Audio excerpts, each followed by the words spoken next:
नमस्कार। स्वागत है आप सभी का मेरे चैनल अभी एस्ट्रोलॉजी में। आज हम बात करेंगे केतु महादशा में शनि की अंतर्दशा के बारे में। जिन भी व्यक्तियों की केतु महादशा चल रही है और उनकी शनि अंतर्दशा आने वाली है या केतु में शनि की अंतर्दशा चल रही है, ये वीडियो उन लोगों को समर्पित है। देखिए, केतु महाराज जो होते हैं वो आध्यात्म की तरफ ले जाते हैं। लगभग आपको कर्महीन बना देते हैं। कर्महीन कैसे बनाएंगे? आपकी नौकरी छूट जाती है, आपका जो भी व्यापार चल रहा है उसमें अचानक से नुकसान हो जाता है। तो ऐसे में व्यक्ति का मन विचलित होता है और वो कर्मशील की जगह कर्महीन हो जाता है। वो मानसिक त्रासदी से गुजर रहा होता है। उसके नाते रिश्तेदार, बंधु बांधव सब उससे दूरी बना लेते हैं। ऐसे में उसके अंदर प्रचंड आलस देखने को मिल सकता है। अब ऐसी महादशा के अंदर जब शनि की अंतर्दशा आती है तो आप जानते हैं कि शनि देव कर्म प्रधान है। यदि आप कर्म करते हैं तो वो आपको उत्तम फल देते हैं। यदि आप कर्म नहीं कर रहे हैं तो वो आपको अच्छे फल नहीं देते हैं। तो ऐसे में जब केतु महादशा के अंदर शनि देव की अंतर्दशा आती है तो एक द्वंद्व की स्थिति पैदा हो जाती है। एक तरफ केतु महाराज आपको कर्महीन बना देते हैं, दूसरी तरफ शनि देव आपको कर्मशील होने के लिए प्रेरित करते हैं। लेकिन जब आपके पास काम होगा तभी आप कर्मशील होंगे। तो ऐसे में यदि शनि देव आपकी जन्म कुंडली के अंदर कारक हैं तो आपके लिए एक ऐसी पॉसिबिलिटी बनती है कि केतु महादशा में आपके लिए काम करने के द्वार खुल जाते हैं। भले ही जो वर्चस्व है, रूलिंग प्लैनेट है, केतु हैं, लेकिन शनि देव यदि आपकी जन्म कुंडली में अच्छे विराजमान हैं, अच्छे हैं, कारक हैं, तो यहाँ आपको देखने को मिलेगा कि आपको काम का जरिया खुल जाएगा। यानी आपका कोई काम, आपकी जॉब छूट गई थी तो आपको नई जॉब यहाँ मिलने के संकेत बनते हैं। आपका व्यापार में लाभ हो गया, हानि हो गई थी, तो आप दोबारा उस व्यापार को या किसी दूसरे व्यापार को शुरू करने की राह पर चल सकते हैं। ऐसा शनि देव का आशीर्वाद आपको रहता है। और जो केतु महादशा में है, शनि की अंतर्दशा चलती है, वो लगभग काफ़ी अच्छी जाने की अच्छी संभावना रहती है। अब यदि आपकी जन्म कुंडली के अंदर शनि देव अच्छे विराजमान नहीं हैं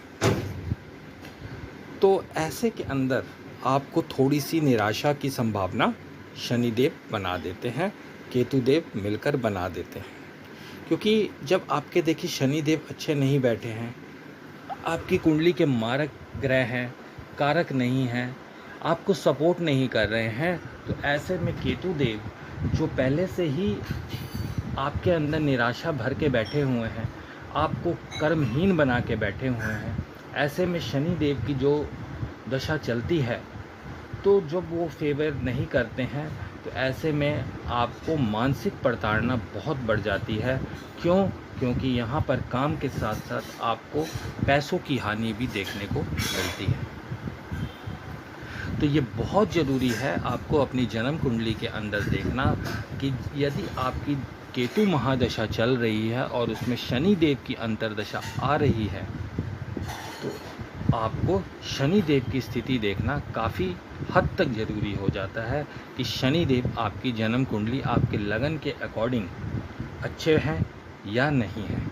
इसके अलावा जैसा मैं अपने हर वीडियो में बताता हूँ कि आपको ये भी देखना ज़रूरी है कि केतु महाराज से शनि देव की स्थिति 6, 8, 12 की ना हो।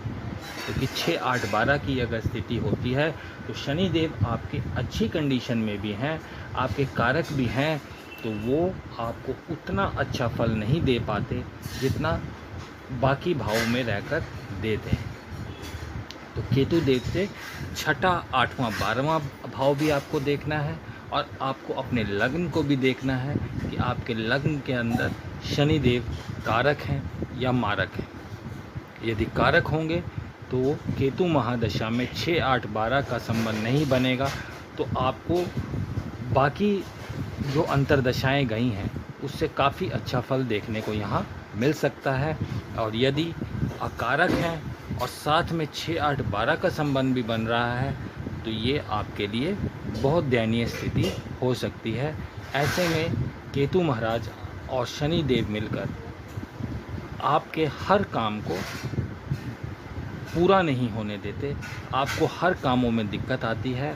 अगर आपकी जॉब पहले ही छूटी हुई है और आप अप्लाई कर रहे हैं तो उसके अंदर भी आपको दिक्कत देखने को मिलती है। नई जॉब पाने में आपको बहुत मशक्क़त करनी पड़ती है और कई बार तो ऐसा होता है कि कितनी भी मेहनत करने के बाद आपको जॉब ना लगे या व्यापार में आप प्रयत्न कर रहे हैं लाभ प्राप्त करने का तो वो लाभ आपको ना प्राप्त हो पाए। तो ऐसी अगर आपकी स्थिति बनती है तो आपको शनि देव की पूजा करनी अति आवश्यक हो। ऐसे में आपको अपनी शनि की अंतर्दशा के अंदर यह करना है कि आपको डेली पीपल के वृक्ष पर डेली रोज़ाना रविवार छोड़कर जल अर्पित करना है, पीपल की परिक्रमा करनी है और शनिवार के दिन किसी भी शनि मंदिर में जाकर आपको तेल का दीपक जलाना है, शनि चालीसा पढ़नी है और साथ ही साथ हनुमान जी को आपको कोई सफ़ेद प्रसाद, इलायची दाना या बताशा चढ़ाकर हनुमान जी का आशीर्वाद भी ग्रहण करना है। इससे केतु दशा में शनि की अंतर्दशा आपको ज़्यादा नुकसान नहीं पहुंचाएगी और आपका भला करेगी।